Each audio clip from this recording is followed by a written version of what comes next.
حفظ تنوع زیستی در گرو حفظ تنوع فرهنگی است.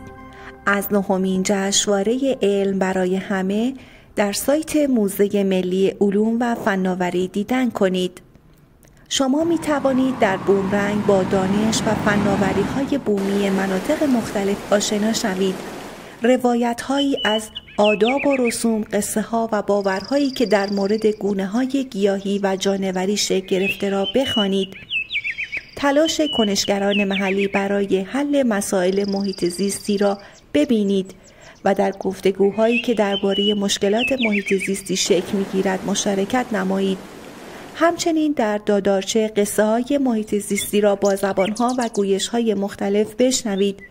در رشگو نمایش‌های رادیویی را گوش کنید و در همنشینی علم با کاربردهای علم در زندگی روزمره آشنا شوید.